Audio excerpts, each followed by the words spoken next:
Good morning. સ્વાધ્યાયમાં આગળ વધીએ આપણે. દાખલા નંબર 5.10 0.40 kg દળના અને પ્રારંભમાં ઉત્તર દિશામાં 10 મીટર પ્રતિ સેકન્ડની ઝડપથી ગતિ કરતા એક પદાર્થ પર 8 ન્યૂટનનું બળ દક્ષિણ દિશામાં લાગે છે. જો પદાર્થ ઉત્તર દિશામાં ગતિ કરતો હતો, બળ દક્ષિણ દિશામાં લગાડ્યું છે. બળ લગાડવાની ક્ષણને કીધું છે t બરાબર 0 કહી દો અને એનું જે સ્થાન હતું એને કહી દો x બરાબર 0. તો તમને કીધું છે -5 સેકન્ડે, 25 સેકન્ડે અને 100 સેકન્ડે પદાર્થનું સ્થાન જણાવો. તો પહેલી નજરે જોતા દાખલો કન્ફ્યુઝનવાળો લાગે અને ખરેખર એવો જ છે, કેમ કે -5 સેકન્ડે સ્થાન ગોતવાનું કીધું છોકરો. તો આપણને સવાલ એમ થાય ને, સમય તો કોઈ દી ઋણ હોય નહીં, તો આ લોકોએ કેમ -5 સેકન્ડનું કીધું છે? તો એમાં એક ટ્રિકી વાક્ય છે. એ વાક્ય એવું છે કે જ્યારે તમે બળ લગાડો છો એ સમયને 0 સેકન્ડ કહી દો, એવું રકમમાં કીધું છે. વાંચો ફરીથી એકવાર. તો એનો મતલબ બળ લગાડેલ સમય t બરાબર 0 સેકન્ડ છે. તો t બરાબર -, સેકન્ડ એટલે બળ લગાડ્યા પહેલાંની 5 સેકન્ડની વાત છે. એટલે સમય ખરેખર ઋણ થયો નથી, પણ બળ લગાડેલ સમયને જો હું 0 કહી દઉં તો બળ લગાડ્યા પહેલાંનો જે સમય છે એને આપણે ઋણ લઈ શકાય. ખ્યાલ આવ્યો? તો એનો મતલબ એવો થયો કે તમારે અહીંયા દિશા સહિત બધી વસ્તુને ધ્યાનમાં રાખવી પડશે. તો એના માટે સૌથી પહેલાં ડાયાગ્રામ આપણે લઈ લઈ. જો ધ્યાનથી, અમે ઈસ્ટ લીધું છે, વેસ્ટ લીધું છે, નોર્થ લીધું છે, સાઉથ લીધું. આવી રીતે થઈ શકે, તમે તમારી રીતે કરી શકો, પણ એટલું યાદ રાખવું, નોર્થ છે એ ધન બાજુ અને દક્ષિણ છે ને એ ઋણ બાજુ રાખવું. એવી રીતે ડાયાગ્રામ ડ્રો કરવું. તો એક પદાર્થ ઉત્તર દિશામાં ગતિ કરે છે, ક્યાંકથી સ્ટાર્ટ કરે છે ગતિ, અને એનો પ્રારંભિક વેગ કંઈક કીધું છે તમને 10 મીટર પર સેકન્ડ, અને એ ઉત્તર દિશામાં કીધો છે. અને ઉત્તરને આપણે કેવી લીધી છે? ધન, એટલે મેં જમણી બાજુ ઉત્તર લીધી. ખ્યાલ આવ્યો?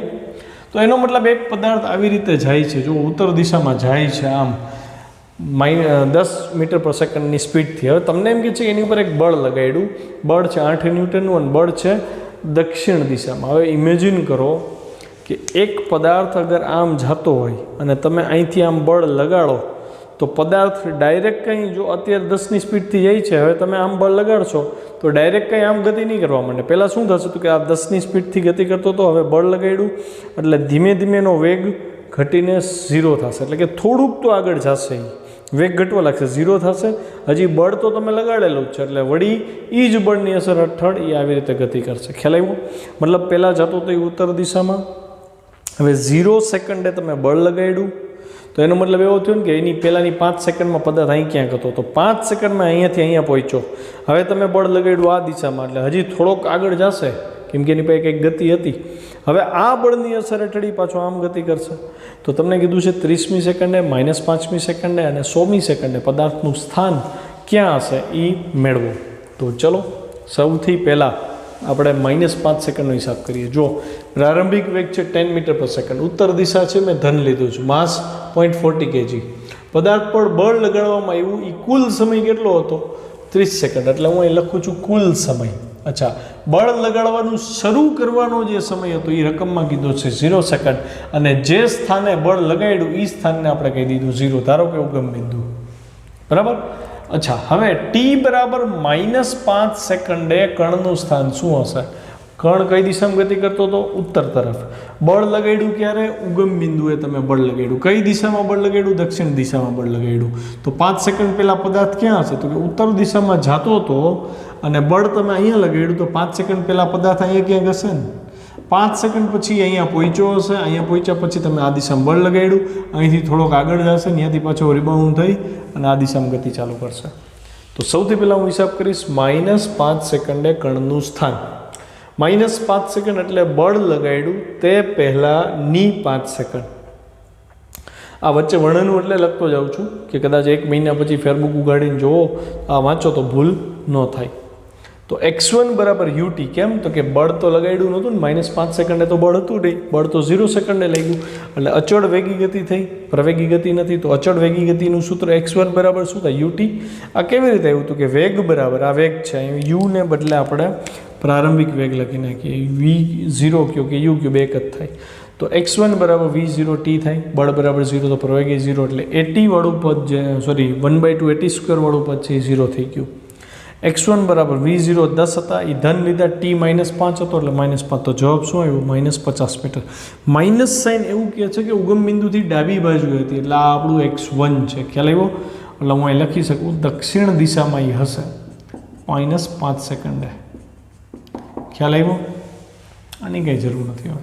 ઓકે, અહીં બળ લાગુ પડતું હોવાથી પ્રથમ આપણે પ્રવેગ શોધશું. હવે તમારે 30મી સેકન્ડ 25મી સેકન્ડના સ્થાન જોઈએ છે, તો અહીંયા તો બળ લાગુ પડતું હતું એટલે તમારે પ્રવેગ શોધવો પડે. પ્રવેગ આ સૂત્રથી મળે, F બરાબર ma. F છે તમારી પાસે, m છે તો a મળી જાય ને, તો a બરાબર F/m. F કેટલું? તો કે -8 ન્યૂટન. માઇનસ કેમ આવ્યા? તો કે બળ દક્ષિણ દિશામાં છે, બળ દક્ષિણ દિશામાં છે એટલે માઇનસ લીધું. F બરાબર -8 ન્યૂટન. તો પ્રવેગી જે દિશામાં બળ હોય દિશામાં હોય, તો -8/0.4, 4/10 ઉપર ગયા, 80/4 20 થાય, ઋણ 20 આવ્યા. તો પ્રવેગ તમને મળી ગયો. એનો મતલબ છોકરાઓ વેગ ધન દિશામાં હતો, પ્રવેગ ઋણ દિશામાં છે એટલે વેગ પહેલાં ઘટશે, 0 થશે, પછી 0 થયા પછી પાછો વેગ વધતો જ જશે. હવે 25મી સેકન્ડે સ્થાન જોતું હતું, તો અહીંયા તમને ખબર પડવી જોઈએ કે મારે આ સૂત્રની જરૂર પડવાની છે એટલે મારે પ્રવેગ જોશે, એટલે મેં એડવાન્સમાં જ પ્રવેગ ગોતી લીધો. આવી ખબર પડવાની ક્યારે શરૂ થાય? ઝાઝા MCQ સોલ્વ કરો ને તો જ સ્ટ્રાઇક થવાનું શરૂ થશે. ઘણા એને એવી આદત હોય કે MCQ પાકા કરી નાખતા હોય, તો ભાઈ પાકા કરે આમાં ન હાલે, કે 10મું ધોરણ છે નહીં, હવે મોટા ધોરણમાં આવી ગયા છો, લોજિક ડેવલપ કરતાં શીખવાનું છે. તમને ખબર પડવી જોઈએ કે 25મી સેકન્ડે સ્થાન કીધું છે, તો આપણી પાસે પ્રારંભિક વેગ છે, સમય છે, પ્રવેગ ઘટતો હતો, તો તરત સવાલ થવો જોઈએ કે પ્રવેગ માટે કાંઈ રકમમાં આપ્યું છે? તો રકમમાં તરત જોવા મળે કે હા બળે છે ને દળે છે, એટલે મેં પહેલાં પ્રવેગ ગોતી લીધો. મતલબ તમારે આખા દાખલાની રકમમાં જ જોઈને સમજી જવું પડે કે મારે આટલી વસ્તુની જરૂર પડશે. તો જો v0 10 છે, t 25 છે, 1/2 એમના એની વેલ્યુ -20 છે, ટીની વેલ્યુ 25 છે. 25 × 10 250. આ 10 ઉડી જાય, 2 ઉડી જાય, સોરી, આ -12 આવ્યા એટલે 20/2 10 લીધા, અને 25નો વર્ગ 625, 625 × 10 6250, માંથી 200 ગયા એટલે 6000 મીટર ઋણ. એટલે 25મી સેકન્ડે કણ આ દિશામાં અહીંયા ક્યાંક હોવો જોઈએ, આ દિશામાં દક્ષિણ દિશામાં. માઇનસ આવ્યું ને, અહીં મેં લખ્યું જ ઋણ નિશાની દક્ષિણ દિશામાં સ્થાન દર્શાવે, આ લખવું જરૂરી થઈ. આ તો 25મી સેકન્ડની વાત થઈ, -5 સેકન્ડ થઈ ગઈ, 25 સેકન્ડ થઈ ગઈ. હવે 100મી સેકન્ડની વાત છે, તો સમજજો ધ્યાનથી. 100 સેકન્ડ કીધું છે, પણ આપણે જોયું કે બળ કેટલી સેકન્ડ સુધી લાગે? 30 સેકન્ડ સુધી. તો એનો મતલબ હું પહેલી 30 સેકન્ડમાં પ્રવેગી ગતિનું સમીકરણ એપ્લાય કરી શકું, કેમ કે બળ એટલી જ સેકન્ડ લાગે છે, તો પ્રવેગી 30 સેકન્ડ જ રહે. પછીની જે માથેની 70 સેકન્ડ છે, ટોટલ 100માંથી પહેલી 30 સેકન્ડમાં પ્રવેગી ગતિ થાય છે, પછીની 70 સેકન્ડ જે છે એમાં પ્રવેગ ક્યાંય છે નહીં, કેમ કે બળ નથી. તો એ અચળ વેગી ગતિ થાય, તો એનો વેગ કેટલો થાય? શું એનો વેગ 10 થાય? તો કે ના, આ તો શરૂઆતનો વેગ હતો ને. 30 સેકન્ડ પછી કણ ગતિ કરતો જાય છે, પ્રવેગી ગતિ કરતો જાય છે, તો 30મી સેકન્ડ એનો વેગ વધી ગયો હોય. પછી તમે બળ આપવાનું બંધ કરી દો છો, મતલબ નેટ ફોર્સ 0 કરી નાખો છો. તો એનો મતલબ હવે બળ કોઈ છે નહીં, તો જે 30મી સેકન્ડે વેગ હશે એટલા વેગથી હવે અનંત અંતર સુધી ગતિ કરશે ને. 70 સેકન્ડનો આપણે હિસાબ અંતિમ વેગ ઉપરથી કરવો પડશે, તો મારે અંતિમ વેગ શોધવો પડે, બરાબર. તો મારે ટૂંકમાં 100 સેકન્ડમાં કાપેલું અંતર બે રીતે ગોતવું પડે. એક તો 30 સેકન્ડમાં કાપેલું અંતર અને એક 70 સેકન્ડમાં કાપેલું, બેનો અલગથી હિસાબ કરવો પડશે, પછી બેનો સરવાળો કરવો પડશે. આ જ આ દાખલાનો ટ્રિકી પાર્ટ છે. જો 100 સેકન્ડમાં કાપેલું અંતર x30 + x70. x30 શું છે છોકરાઓ? તો કે આમાં તમે પ્રવેગી ગતિના સમીકરણ લેશો, અને આ કેવું છે? તો કે અચળ વેગી ગતિ છે, એટલે બેનો હિસાબ અલગ થાય, સૂત્ર અલગ થાય. તો t બરાબર 30 સેકન્ડ સુધી પદાર્થ પર બળ લાગે છે, એટલે કે તે પ્રવેગી ગતિ કરે છે. તો x30 બરાબર v0t + 1/2 at² થાય. ઓકે, તો v0 કેટલું છે આપણી પાસે? 10. t કેટલું હતું? તો કે 30 સેકન્ડ + 1/2, એની વેલ્યુ -20, tનો વર્ગ એટલે 30નો વર્ગ થાય. તો આ 10 × 30 એટલે 300, આ -30નો વર્ગ 900 × 10 9000, 9000માંથી 300 ગયા 8700 મીટર ઋણ. એટલે આ ક્યુ સ્થાન એવું દક્ષિણ દિશામાં છે. આ તો તમને 30 સેકન્ડનું અંતર મળ્યું ને, હવે તમારે 30મી સેકન્ડે વેગ ગોતવો પડશે, પછી જ તમે અચળ વેગી ગતિનો ઉલ્લેખ કરી શકો ને. જો આ વર્ણન જરૂરી. t બરાબર 30 સેકન્ડ બાદ બળ લાગતું બંધ થાય છે, તેથી પદાર્થે 30મી સેકન્ડે જે વેગ પ્રાપ્ત કર્યો હોય તે વેગથી 70 સેકન્ડમાં કાપેલ અંતર શોધવું પડે. આ જે છે મેં લખ્યું છે ને, એ મનમાં થતી સ્ટ્રાઇક છે, ખરેખર લખવાનું જ ન હોય, પરીક્ષકે સમજી જાય, પણ એ સ્ટ્રાઇક થવી જોઈએ. ઓકે, તો પહેલાં હું v30 ફાઇન કરીશ. 30મી સેકન્ડ અંતિમ વેગ, તો v30 બરાબર v0 પ્લસ 80 થાય. v30 બરાબર v0 10, એની વેલ્યુ -20. 30મી સેકન્ડે વેગ જોતો હતો એટલે અહીં 30 આવ્યા. 30 ગુણ્યા 20 600 માઇનસ થયા, 600માંથી 10 છે એટલે 590 ઋણ દિશામાં. તો તમે જુઓ પ્રારંભિક વેગ એનો ધન દિશામાં હતો 10 મીટર પર સેકન્ડ, આવી રીતે જતું હતું. પ્રવેગ આમ હતો એટલે ધીમે ધીમે વેગ આ દિશાનો 0 થયો, પછી પદાર્થ ઊભો રહ્યો, પણ પ્રવેગ તો આ દિશામાં જ હતો 30 સેકન્ડ સુધી. એટલે 30 સેકન્ડ સુધી હવે પદાર્થ ફૂલ સ્પીડ પકડતો જશે. પછી તો કે 30મી સેકન્ડે વેગ એનો આવ્યો કેટલો 590 મીટર પર સેકન્ડ, એટલે કે હવે બળ આપવાનું બંધ કરી દીધું. હવે 70 સેકન્ડ સુધી 590 મીટર પ્રતિ સેકન્ડના વેગથી ગતિ કરશે. તો હું ડાયરેક્ટ x70 ગોતીશ. x70 એટલે v30 એટલે કે 30મી સેકન્ડનો વેગ ગુણ્યા t ડેશ એટલે 70 સેકન્ડ. v30 ગુણ્યા 70, 590 ગુણ્યા 70 ઋણ 41300 મીટર જવાબ આવ્યો. એ ઋણ એટલે કે દક્ષિણ દિશા થઈ પાછી. તો મેં x70 ગોઈતો, x30 ગોઈતો. હવે મારે તો આ બેનો સરવાળો કરવાનો છે ને, તો જ x100 મળે.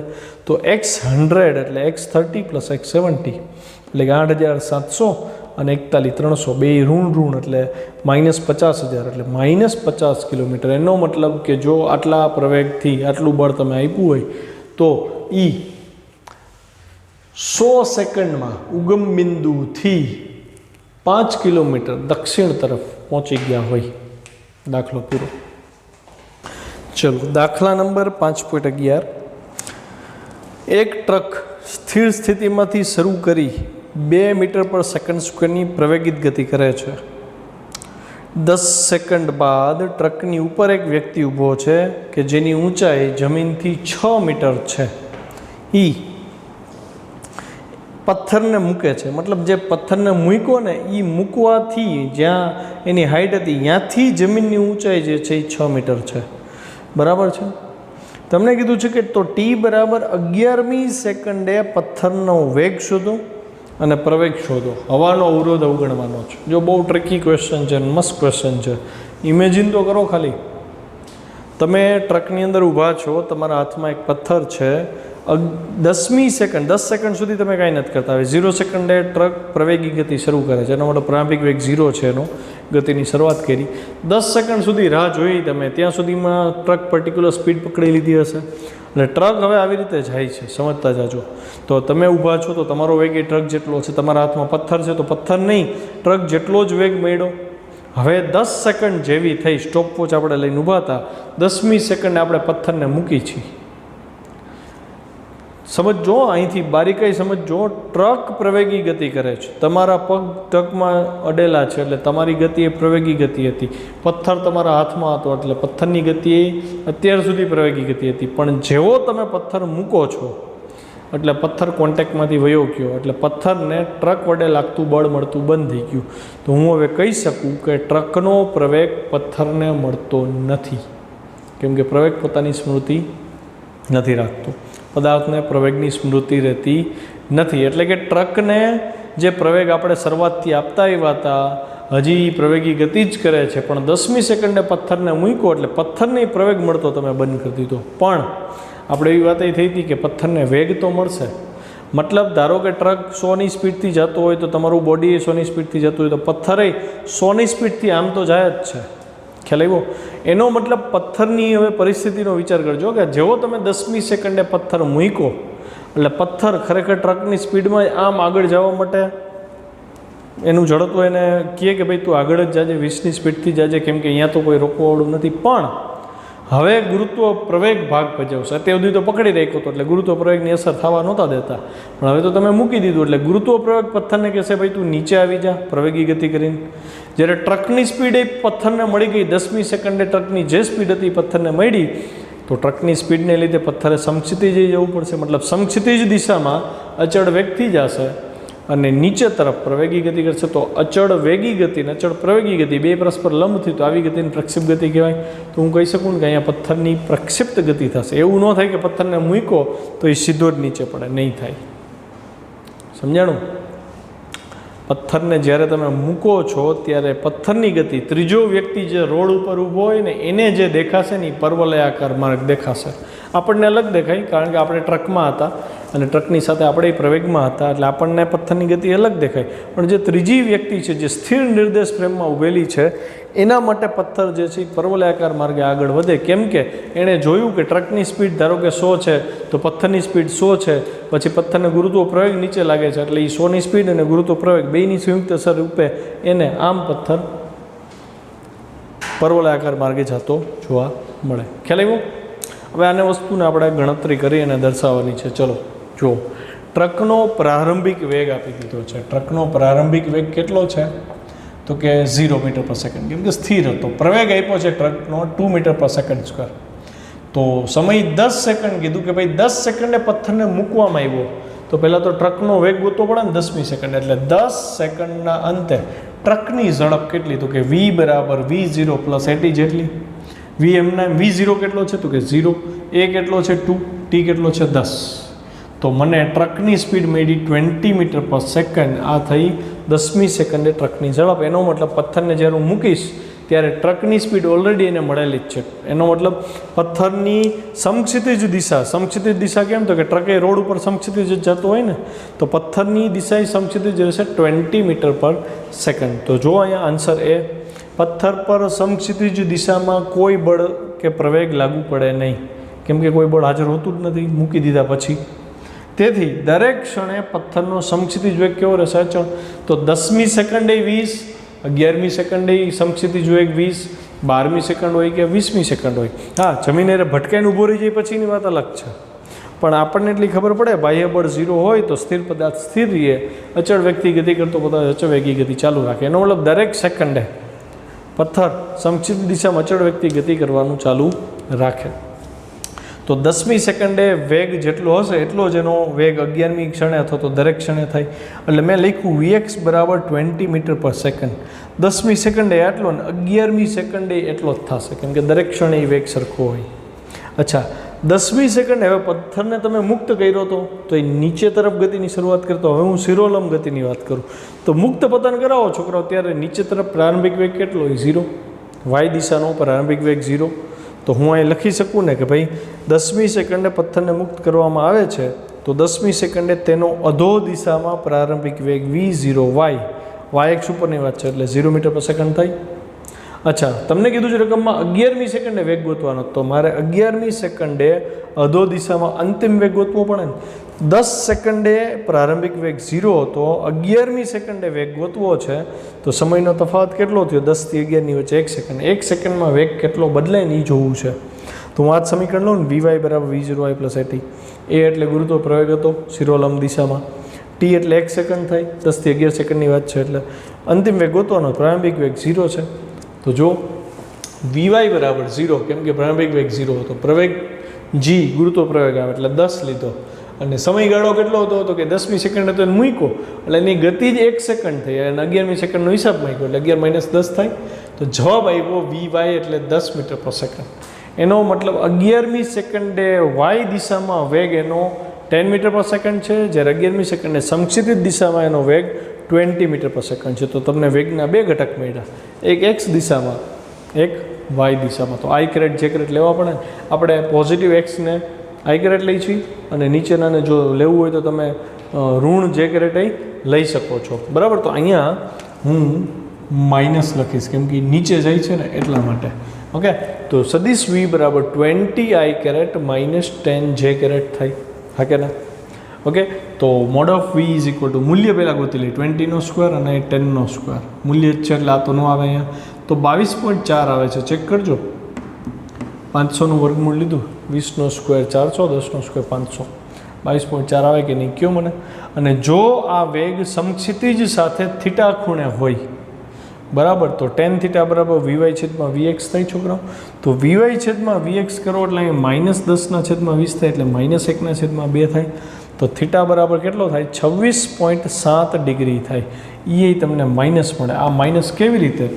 તો કે આ ટ્રક હતો છોકરાઓ, અહીંથી તમે પથ્થરને મૂક્યો તો ટ્રક માની લો કે આ તરફ જાય છે, તો પથ્થર તમને આમ પડતો દેખાશે, કેમ કે ટ્રકનો વેગ એને મળ્યો ને, એટલે આ સમક્ષિતિજ વેગ, આ પ્રવેગ. તો આ જે ખૂણો બને ને છોકરાઓ, એ ખૂણો 26.7 ડિગ્રીનો થાય.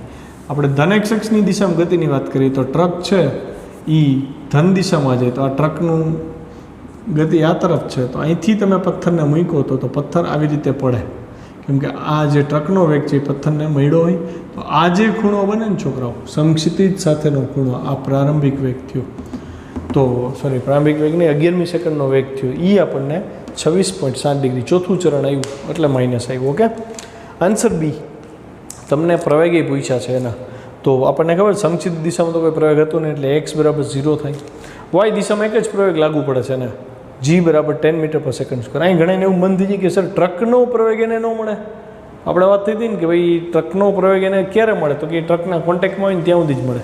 જેવો પદાર્થ મૂળ પદાર્થમાંથી છૂટો પડશે એટલે એને પ્રવેગ બનતો બંધ થઈ જશે, હા, વેગ લઈને નીકળશે. ખ્યાલ આવ્યો? તો આ વસ્તુ નોંધજો. હવે દાખલા નંબર 5.12ની રકમ જો, બહુ સહેલી રકમ છે, MCQ માટે અગત્યની છે. એક ઓરડાની છત પરથી 2 મીટર લાંબી દોરી વડે 0.1 kg એટલે કે 100 ગ્રામ દળનો એક પદાર્થ લટકાવી દીધો છે અને દોલિત કરવામાં આવ્યો છે. તો મધ્યમાન સ્થાને ગોળાની ઝડપ 1 મીટર પર સેકન્ડ છે. તો તમને સવાલ પૂછ્યો છે કે જો તેના કોઈ એક અંત્ય સ્થાને હોય ગોળો, તો દોરીને કાપી નાખીએ તો ગોળાનો ગતિપથ કેવો થાય? અને જો એ મધ્યમાન સ્થાને આવે અને દોરીને કાપી નાખીએ તો એનો ગતિપથ કેવો થાય? ચલો જોઈએ. આ આપણા મકાનની છત છે, અહીંયા 2 મીટર લાંબી દોરીથી એક પથ્થર બાંધી દીધો છે. તમે આ પથ્થરને અહીં સુધી લઈ આવીને મૂકી દો છો એટલે દોલિત ગતિ શરૂ થઈ. છોકરાઓ યાદ આવ્યું? દોલિત ગતિ. તો આ જે સ્થાન છે આને કહેવાય મધ્યમાન સ્થાન. શું છે? મધ્યમાન સ્થાન. આ જે સ્થાન છે આને કહેવાય અંત્ય સ્થાન. 14-15 ચેપ્ટરમાં આવશે આ અંત્ય સ્થાનને, મધ્યમાન સ્થાનને, લોલક. હવે તમને સવાલ પૂછ્યા છે બે, એમાં પૂછ્યું છે જ્યારે અંત્ય સ્થાન ઉપર હોય, અહીંયા હોય અને અહીંથી દોરી કાપી નાખો તો આ કઈ દિશામાં જાય? તો સામાન્ય વિચાર એમાં આવે કે ભાઈ આમ જવો જોઈએ, બરાબર? કાં કોકને એમ થાય ગોળ ગોળ ફરતો જશે કે વોટ એવર જે કંઈ વિચાર હતો, પણ એનું સોલ્યુશન આપણે કરીએ. યાદ કરો, અંત્ય સ્થાને જ્યારે આવે છે, અહીંયા જ્યારે એ આવે છે ત્યારે એક ક્ષણ માટે સ્થિર થાય છે કે નહીં? મતલબ વેગ 0 થાય ને, મતલબ અહીંયાથી હવે ઇમેજિન કરજો, આમ ગયો, હવે વેગ 0 થાય તો જ પાછો આમ આવી શકે ને, વળી અહીં વેગ 0 થયો, એટલે જ્યારે એ આમ ગતિ કરે ત્યારે અહીંથી એની દિશા બદલાય છે. દિશા બદલાય છે એટલે વેગ 0 થયો હોય પછી જ દિશા બદલાય. જ્યારે અહીંયા આવે ને ત્યારે ફૂલ સ્પીડમાં હોય, અહીંયા મેક્સિમમ સ્પીડ હોય, વળી અહીંયા 0 speed, maximum speed, 0 speed, maximum speed. તો આ બહુ ડિટેલમાં તો 14-15 ચેપ્ટરમાં જોશું, પણ આપણને એટલી ખબર પડી ગઈ કે જ્યારે અંત્ય સ્થાન ઉપર આવે ને ત્યારે એક ક્ષણ માટે એ સ્થિર હોય. હું ત્યારે જ દોરી કાપી નાખું તો અહીંયા તો એ સ્થિર હતો ને મૂકો તો એ તો મુક્ત પતન કરે ગુરુત્વ બળને લીધે. તો મને પહેલા કિસ્સાનો જવાબ મળી ગયો કે ભાઈ સુરેખ પથ પર શિરોલંબ દિશામાં, અધો દિશામાં ગતિ કરશે. તો એનો જવાબ જો, જ્યારે ગોળો ગતિના મહત્તમ સ્થાન પર હોય એટલે કે અંત્ય બિંદુ પર હોય ત્યારે તે ક્ષણ પૂરતો સ્થિર થાય. જો આ ક્ષણે દોરી કાપીએ તો પથ્થર તેના વજન બળ એન્જિન લીધે અધો દિશામાં નીચે તરફ ગતિ કરે ને પથ સુરેખ મળે. ઓકે, હવે બીજો ઓપ્શન એમ કીધું, જ્યારે દોલન કરતો હતો અને મધ્યમાન સ્થાન એટલે આ જ્યારે અહીંયા આવે છે ત્યારે માની લો કે અહીંથી આમ આવે તો એનો વેગ આ દિશામાં હોય ને, કેમ કે એ આટલો ભાગ જો તો વર્તુળ ગતિ થઈ કે નહીં, તો વર્તુળ ગતિમાં પદાર્થના વેગની દિશા એના સ્પર્શકની દિશામાં હોય. તો હું અહીંયા મધ્યમાન સ્થાન લઉં છું. જો આ મધ્યમાન સ્થાન આવ્યો, અહીંથી આવતો તો એ આવી રીતે, અહીંયા આવ્યા પછી એ ક્ષણ એનો વેગ સ્પર્શકની દિશામાં હોય તો આનો વેગ થયો. અચ્છા, અહીંયા આવે ને તરત દોરી કાપવાની છે. છોકરાઓ દોરી કાપશો એટલે દોરી વડે એને મળતો કેન્દ્રગામી પ્રવેગ બંધ થઈ ગયો, કેમ કે એ અલગ થઈ ગયો ને. તો પ્રવેગ બંધ થઈ ગયો પણ વેગ બંધ નહીં થાય, એટલે વેગ છે જ સમક્ષિતિજ વેગ, અને ગુરુત્વ પ્રવેગ હવે લાગવાનો શરૂ થઈ જશે. એ બરાબર જી કઈ દિશામાં? નીચે તરફ.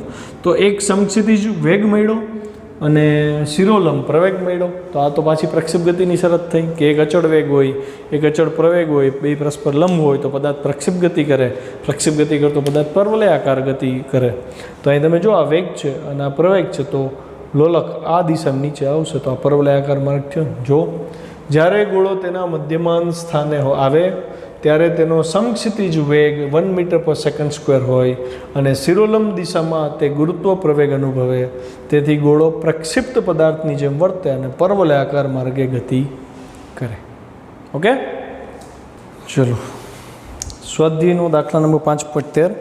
70 કિલોગ્રામ દળનો એક માણસ લિફ્ટમાં વજન કાંટા ઉપર ઊભો છે. તો તમને કીધું છે દરેક કિસ્સામાં વજન કાંટા પરનું અવલોકન કેટલું હશે.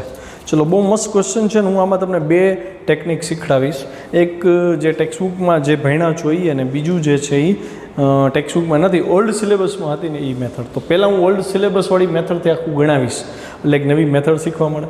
બીજી શોર્ટ મેથડ જે છે જે આપણે ઓલરેડી ભણી ગયા છીએ એની ચર્ચા કરીશું. તો પહેલાં ઓલ્ડ મેથડ્સ જોઈ લઈ. પહેલાં એમ કીધું છે કે લિફ્ટ અચળ વેગથી ઉપર જાય છે. માની લો કે આ લિફ્ટ છે, બરાબર. અહીંયા વજન કાંટો છે અને એક વ્યક્તિ એની ઉપર ઊભો છે.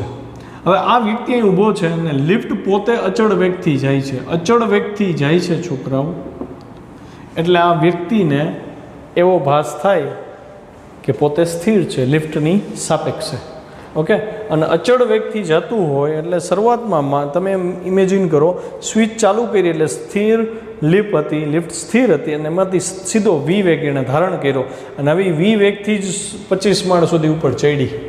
તો એ 25 માળ દરમિયાન વ્યક્તિને કોઈ થડકારો અનુભવાતો નથી. ખાલી એક સ્ટાર્ટિંગ વખતે આપણે એક ફીલ કરીએ કે ભાઈ કંઈક વજનમાં થોડોક ફેરફાર થયો ને એવું લાગ્યું, પણ આપણને સવાલ એ પૂછ્યો છે કે જો લિફ્ટ વી વેગથી ઉપર ચડતી હોય ને હવે વજન કાંટા ઉપર તમે ઊભા હો ને તમે જુઓ તો તમને એમાં અવલોકનમાં કોઈ ફરક જોવા મળશે નહીં. કેમ કે અહીંયા અચળ વેગી ગતિ થાય છે એટલે આ ઝડપીય નિર્દેશ ફ્રેમ છે, બહાર કોઈ બળની હાજરી છે નહીં, બરાબર. લિફ્ટની પાસે કોઈ પ્રવેગ છે નહીં. તો એવા કિસ્સામાં વ્યક્તિ જે વજન નોંધશે એમાં કંઈ ફેરફાર જોવા મળશે નહીં અને પોતાનું દળ 70 કિલોગ્રામ જ જોવા મળશે. ઓકે, અહીં વજન પૂછ્યું છે તો વજન આપણે ગોતશી. અહીં લિફ્ટ ઉર્ધ્વ દિશામાં અચળ વેગથી ગતિ કરે,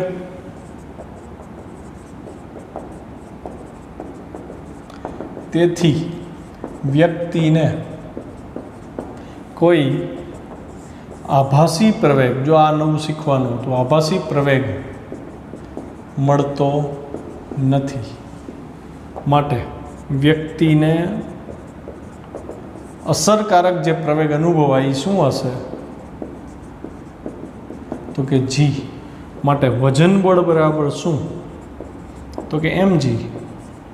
એમ એટલે 70 કિલો હતું ગુણ્યા 10 એટલે જવાબ આવ્યો 700 ન્યૂટન.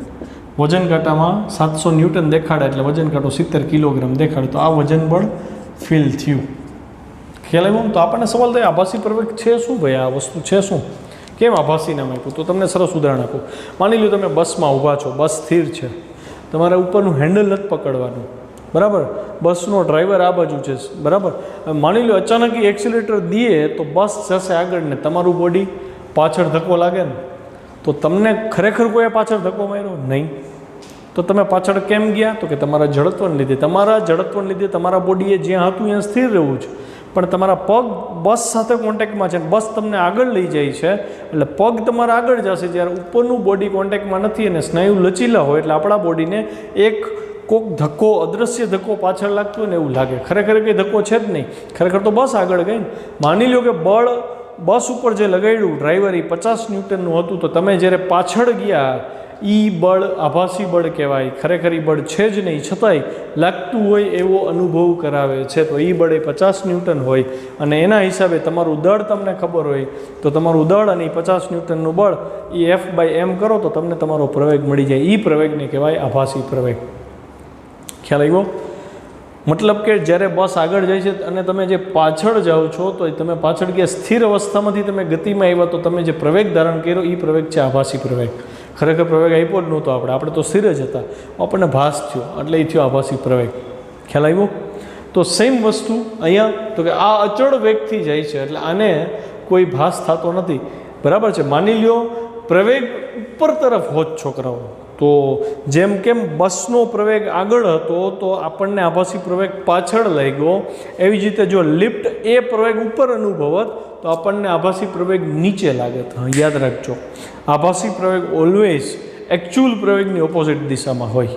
ખ્યાલ આવ્યો? એનો મતલબ લિફ્ટ ઉપર જાત એ પ્રવેગથી તો આપણને એ જેટલો પ્રવેગ નીચે લાગત આભાસી. એટલે આપણે બે પ્રવેગ અનુભવશે, એક તો ગુરુત્વ પ્રવેગ એ અનુભવશે અને એક ઓલો આભાસી પ્રવેગ એ અનુભવશે. બેની દિશા એક થઈ એટલે આપણને પરિણામી પ્રવેગ બેના સરવાળા જેટલો લાગશે, જી વત્તા એ જેટલો. પછી તમે વજન બળનું સૂત્ર મૂકશો તો એમ ગુણ્યા પરિણામી પ્રવેગ જી પ્લસ એ, એટલે તમને ઝાઝું વજન દેખાશે. મતલબ જો લિફ્ટ એ પ્રવેગથી ઉપર જશે તો વજન કાંટો તમને ઝાઝું વજન દેખાડશે. એવી જ રીતે જો લિફ્ટ નીચે તરફ એ પ્રવેગી ગતિ કરતી હોત તો તમે ઉપર તરફ આભાસી પ્રવેગ અનુભવત. તો ઉપર પ્રવેગ લાગ્યો આભાસી, વજન બળ છે નીચે, તો એ જીમાંથી આભાસી પ્રવેગને તમે બાદ કરશો, બે વિરુદ્ધ દિશામાં થયા ને, એટલે તમારું પરિણામી પ્રવેગ જી માઇનસ એ થયો. એટલે આ વખતે તમને વજન ઓછું જોવા મળશે. ખ્યાલ આવ્યો છોકરો?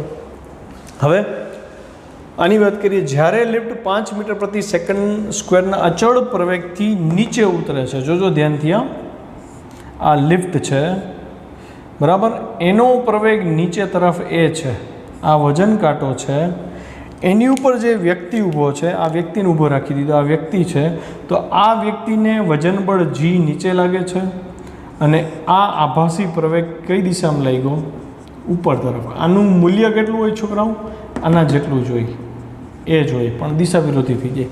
તો બે પ્રવેગ જો પરસ્પર વિરુદ્ધ દિશામાં થયા તો હું કહીશ ને કે ભાઈ અહીં વ્યક્તિને ઉપર તરફ આભાસી પ્રવેગ એ મળે. કેમ? તો કે લિફ્ટ નીચે એ પ્રવેગથી જાય છે, તો પરિણામી પ્રવેગ કેટલો થયો વ્યક્તિ પર?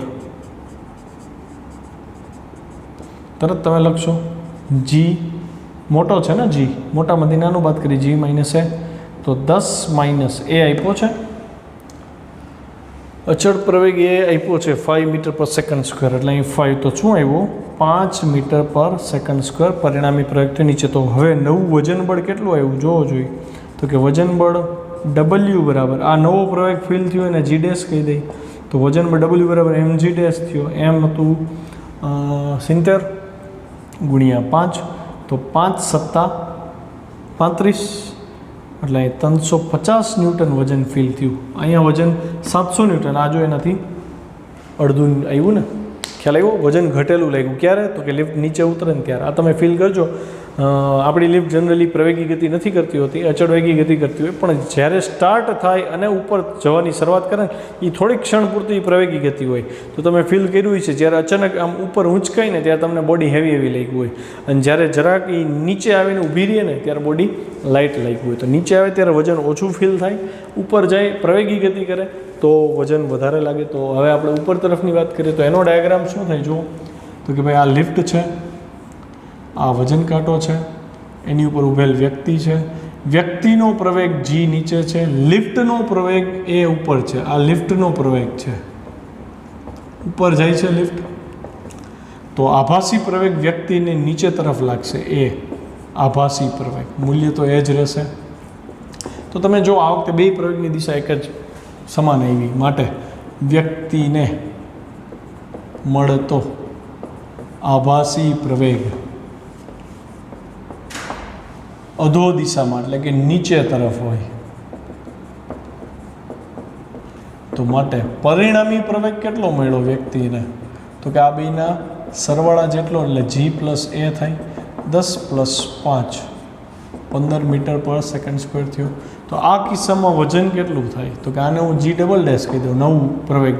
તો વજન ડબલ્યુ બરાબર શું થાય, તો કે એમ જી ડબલ ડેશ 70 ગુણ્યા 15, 15 સત્તા 105, 1050 ન્યૂટન. તો વજન કાંટો હવે આટલું વજન દેખાડે. વિચાર કરો, વધી ગયું વજન. ક્યારે લિફ્ટ ઉપર જાય તો વજન વધે, લિફ્ટ નીચે આવે તો વજન ઘટે, પણ બે વખતે પ્રવેગી ગતિ હોવી જોઈએ. અચળ વ્યક્તિ ઉપર જાય કે નીચે જાય વજનમાં કાંઈ ફરક ન પડે. છેલ્લે કીધું લિફ્ટ મુક્ત પતન પામે છે. જોજો ધ્યાનથી, બહુ મસ્ત છે આ ક્વેશ્ચન. લિફ્ટ મુક્ત પતન પામે છે. આ વજન કાંટો, આ એની ઉપર ઉભેલ વ્યક્તિ, લિફ્ટનો પોતાનો પ્રવેગ એ બરાબર જી છે. મુક્ત પતન વખતે એ દોરડું કાપી નાખ્યું એટલે લિફ્ટને એટલો જ પ્રવેગ અનુભવ હોય ને જેટલો આપણને અનુભવાતો હોય. આ વ્યક્તિનો પ્રવેગ છે જી. હવે લિફ્ટ મુક્ત પતન પામે છોકરાઓ, તો આપણને આભાસી પ્રવેગ ક્યાં લાગે? ઉપર લાગે ને. આ આભાસી પ્રવેગ લાગ્યો આપણને, તો આભાસી પ્રવેગ તો એ જ થાય. તો એ બરાબર તો જી છે, કેમ કે લિફ્ટ પોતે મુક્ત પતન કરે છે. મુક્ત પતન વખતે લિફ્ટનો નીચે તરફ પ્રવેગ એ બરાબર જી થાય. તેથી વ્યક્તિને આટલો જ પ્રવેગ કેવો? તો કે આભાસી. કઈ દિશામાં મળે? ઉપર તરફ મળે. ક્લિયર? માટે પરિણામી પ્રવેગ કેટલો થાય વ્યક્તિને? તો કે વ્યક્તિ એક તો પોતાનું વજન અનુભવતો હોય આ જીને લીધે, એટલે વ્યક્તિ ઉપર એક પ્રવેગ છે જી, બીજો પ્રવેગ ઉપર તરફ છે, બેની દિશા વિરોધી છે એટલે માઇનસ જી. તો પરિણામી પ્રવેગ શું અનુભવ્યો એણે? 0.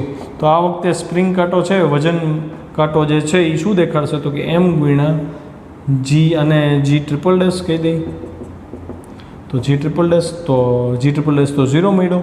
તો વજન કેટલું આવ્યું? 0 ન્યૂટન. એનો મતલબ લિફ્ટ જ્યારે મુક્ત પતન કરશે ત્યારે વજન કાંટો 0 દેખાડશે, કોઈ જ વજન નહીં દેખાડે.